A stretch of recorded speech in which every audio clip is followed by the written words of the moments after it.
menjanjikan kemenangan judi, menjanjikan kekayaan.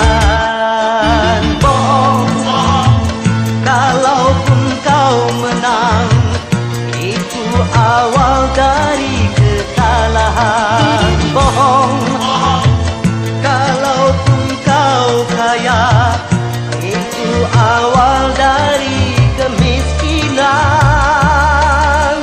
Judi meracuni kehidupan. Judi meracuni keimanan.